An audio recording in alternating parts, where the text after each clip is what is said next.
Joining us now to analyze today's headlines is Courtney Morris. She is an assistant professor of African American and Women's Studies at Penn State University. Hi, Courtney.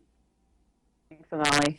Well, President Obama has chosen a long-serving Pentagon official, Ashton Carter, to replace Defense Secretary Chuck Hagel.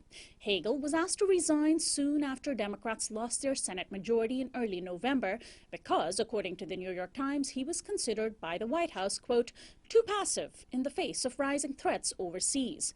Mr. Carter is a physicist and former Deputy Defense Secretary who notably purchased weapons on behalf of the Pentagon to boost U.S. troops in Iraq and Afghanistan. He has served under several administrations, particularly in matters involving the control of nuclear weapons, and he was expected to be the nominee to succeed Leon Panetta when Hagel, a Republican, was picked instead. There seems to be little Republican opposition to Carter's confirmation. Well, Courtney, it sounds like Ashton Carter will continue a pro-war Pentagon legacy, which is why perhaps both major parties like him. Do you agree? Well, yeah, I mean, certainly I think that that's the case. I mean, when you look at Ashton Carter's record in the Department of Defense, he's someone who really comes off as a company man in the sense that he will take orders from whoever is in command at the time that he's serving. You know, he began his career under the Clinton administration, as you said, doing work around nuclear disarmament and in the former Soviet territories of the Ukraine, Belarus, and also overseeing the expansion of missile defense capabilities in the United States. And so he's someone who's really a weapons guy, has a long history of working with both under Democratic administrations, but also had very strong ties to the Bush White House. He served on Condoleezza Rice's, her International Security Advisory Committee when she was Secretary of State. And so he's someone who's developed a reputation for playing nice with both sides of the aisle.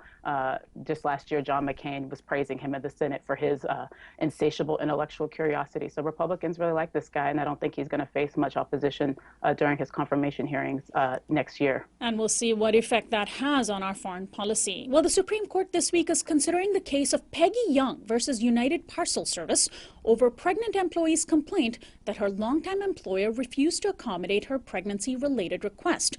Ms. Young's midwife had advised her to not lift more than 20 pounds during her pregnancy, but Young, who has worked as a delivery truck driver for many years, was told that UPS's so-called pregnancy-neutral policies meant she was not to be treated as a disabled person. In 1978, the U.S. passed the Pregnancy Discrimination Act, but that law does not actually protect pregnant women from being discriminated against by their employers.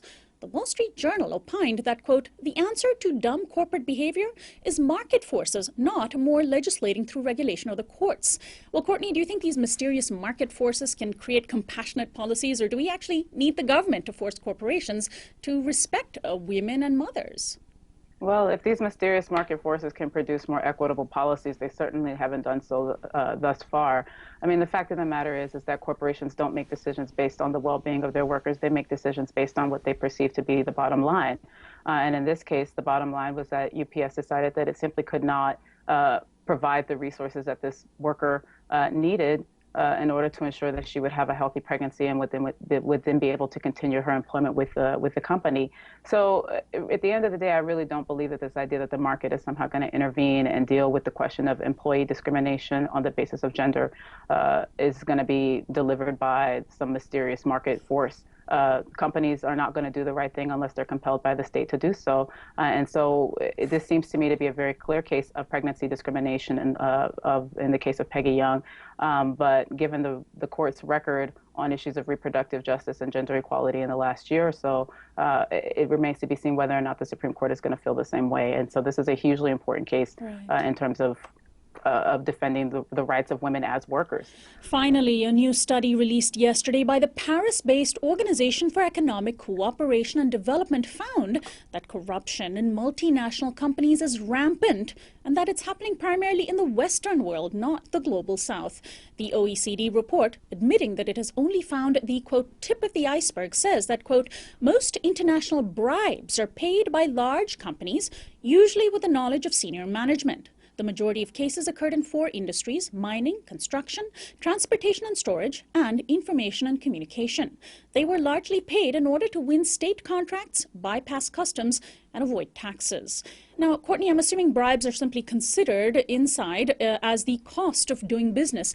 Are these part of the mysterious market forces at work again? The mystery market strikes again. Yes, I would agree with that statement. I certainly think that this report is really important because it reveals the extent to which governments in the developed world are complicit in reproducing this system of global corruption and empowering corporations, multinational corporations, to play outside of the rules, that there really are no rules that apply to them. And so this is something that I think is really important because one of the things that it also suggests is that part of the reason why these states have been so reticent to rein in the private sector, even though they're engaging in all kinds of human rights abuses, exploitative labor practices, and really kind of egregious forms of corporate malfeasance, the reason why they haven't reined them in is partly because they're complicit in them and they don't want to be revealed. They don't want the degree to which they're implicated to be revealed, but they also don't want to have to answer for the ways that they benefit from these systems of corporate corruption.